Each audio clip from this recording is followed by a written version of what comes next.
Witnesses tell lawmakers that reports of a Coast Guard sexual assault cover-up threatens national security. How will lawmakers continue to investigate the scandal?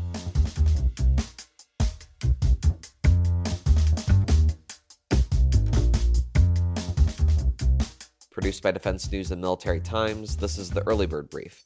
Each morning we bring you the defense and national security news of the day. It is an abject failure of integrity that senior leaders have concealed, condoned, and otherwise enabled this behavior to thrive.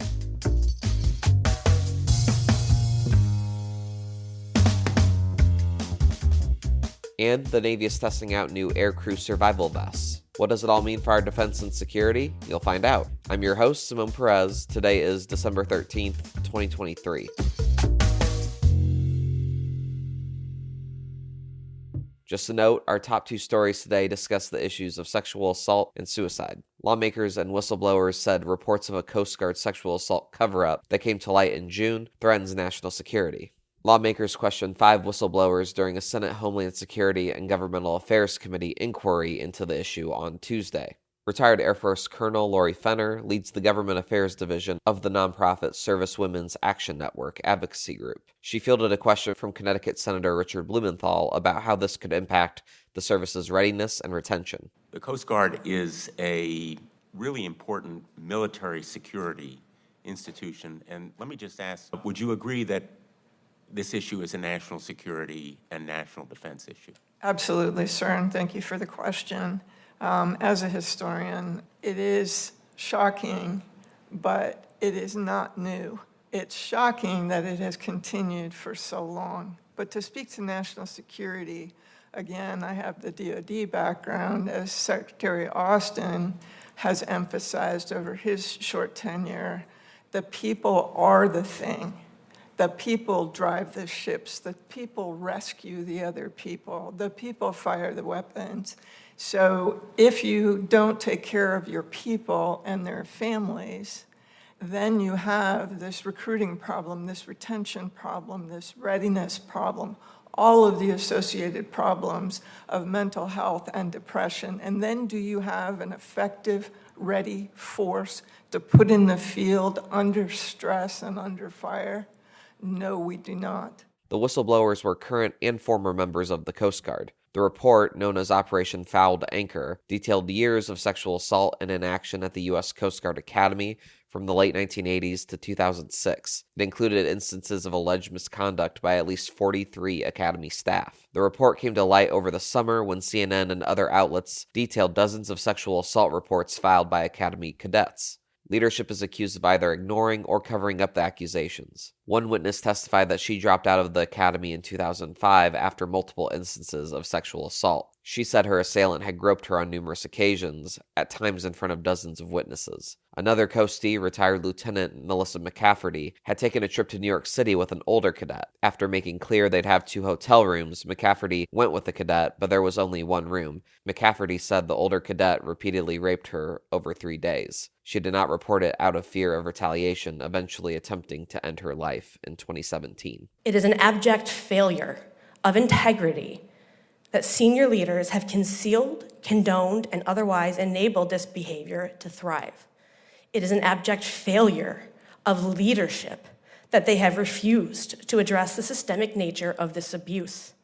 It is an absolute abject failure of character that they have continued to prioritize loyalty to themselves and to each other over that of our organization and our people. In July, Coast Guard Commandant Admiral Linda Fagan, who assumed the role in June 2022, ordered a 90-day accountability and transparency review of the service's sexual assault and harassment policies. Released on December 6th, some of Fagan's recommendations include creating a prevention program modeled after the Defense Department and increasing oversight of the Coast Guard Academy. Fagan, who is the first woman to lead a branch of the U.S. military, told lawmakers this past July that senior Coast Guard leaders need to begin to rebuild trust within the service. I'm the Commandant now, and I am committed to that not happening again. And I'm committing to moving forward in a manner that's consistent with the transparency that I strive for as Commandant and that you expect as the Oversight Committee. I've initiated a 90-day transparency and accountability review to understand what are the aspects of the culture that have allowed this to occur. It started as legacy sexual assaults that were mishandled at the Coast Guard Academy, but it is clear to me that we've got a culture in areas that is permissive and allows sexual assaults, harassment, bullying, retaliation, that's inconsistent with our core values. It is not the workforce that I want or expect, and we have got work to do. In other news, lawmakers are pressing for more outside help in preventing veteran suicides. For more on this, Military Times Capitol Hill Bureau Chief Leo Shane III joins the episode. So Leo, what are the Department of Veterans Affairs researchers saying about trends in the suicide rate among veterans? And what are VA officials saying about their efforts to combat suicide? Yeah, last month, Department of Veterans Affairs came out with their most recent suicide data. This is back in 2021, but they saw the number increase just slightly from 2020. It's about 17 and a half veterans a day now. And that number's been fairly stable for the last 20 years or so. The 2021 numbers were actually the lowest they've seen since 2007, but everything's around the same rate, losing about 6,000, 6,400, somewhere in that range, losing that many veterans a year. And that's just a tremendous number when you're talking about preventable deaths, when you're talking about the amount of resources the VA has put in over the years in trying to bring the number down and just trying to make sure that all veterans have mental health care, emergency health care that they need. So why are lawmakers frustrated with federal officials' lack of progress in preventing veteran suicides? Yeah, they've seen, this story before. They've seen it each year, even when it goes down by a small margin. Only about a third of the veterans who are dying by suicide are folks who have regular contact with the Department of Veterans Affairs. So there's a real feeling within Congress and within some of the veterans groups that they just aren't reaching the people they really need to if they want to bring this number down. Now, in the last few years, we have seen a new suicide prevention grant program to try and move money to community groups who can reach some of those folks.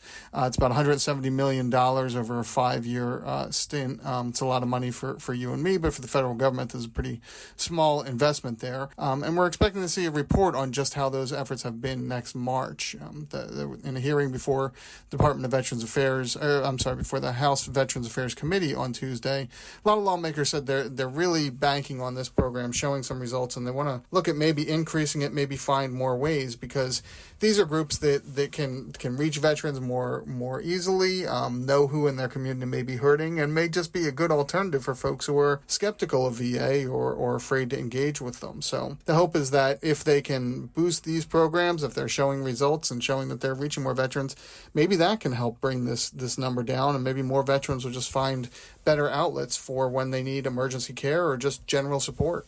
As a reminder, veterans in need of emergency counseling can reach the Veterans Crisis Line by dialing 988. Also on your radar for today, the Navy is testing out new aircrew survival vests for helicopter and V-22 Osprey crews. For more on this, Navy Times reporter Diana Stancy joins the episode. So Diana, can you tell us more about this vest that is currently in use and what the new vest would bring for sailors? Yes, so the current vest, known as the Navy Aircrew Endurance Vest System, has been in place since 2010 for both helicopter and Osprey aircrews. However, it's very bulky and uses very heavy materials that can be cumbersome for pilots and other aircrew members. And so what the Navy has found is that this can contribute to overheating issues as well as neck and back pain for those aircrew members. But there's a lot more options available today. So given the improved materials, fabrics, and design features that are available now, the Navy can now seek out more comfortable options for sailors. So at this point, pilots, aircrew, and maintainers on both the East and West Coast have participated in fleet assessments with these new vests. Those wrapped up in the fall, and they've provided feedback on those vests. The next steps will be using that information and then fielding at least one of those tested vests. And what issues does the service say it is trying to resolve with this new option? When could we see it put to use? Yes, so ultimately the service is looking for a lighter vest option that, number one, improves overall comfort, and number two, helps reduce these acute neck and back problems. So according to the Navy, this is really important, especially as the length of missions aircrew are expected to conduct expands. Basically, the new vests aim to regulate the thermal burden and also better distribute weight loads. The current vest the Navy plans to adopt is expected to weigh roughly 20% less than the current vest. Additionally, the Navy is also seeking to make some modifications to some of the survival gear that is mounted on the vest, and instead replace those items with smaller and lighter equipment to overall reduce the vest weight by a total of 40%. It's unclear at the moment when these vests would potentially be introduced to the fleet. However, the next steps right now are for the Navy to review the information that pilots, aircrew, and maintainers did provide during those fleet assessments. Thanks, Diana. If you enjoyed that conversation, please like and follow us wherever you get your podcasts. And now, here's some other stories that we're hearing chirps about.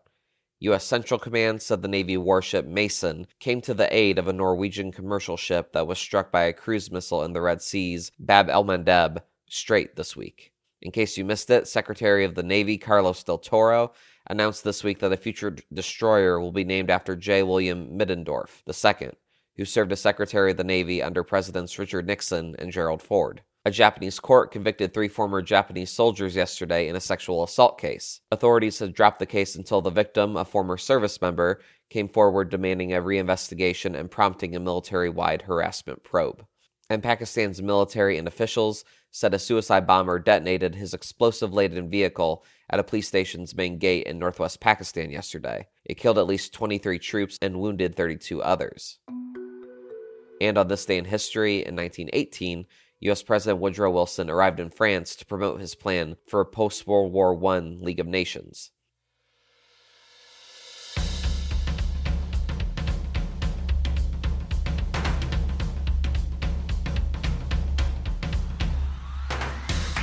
That's it for us this morning. To get more top stories and breaking news, go to defensenews.com/EBB to subscribe to the Early Bird Brief newsletter. Please give us a like, rating, and a comment wherever you get your podcasts. And be sure to follow us on social media at @defense_news and @Military Times. The Early Bird Brief is hosted and produced by me, Zimone Z. Perez. Today's episode featured stories by myself, Leo Shane III, and Diana Stancy. Our editor-in-chief is Mike Gruce. Have a great day.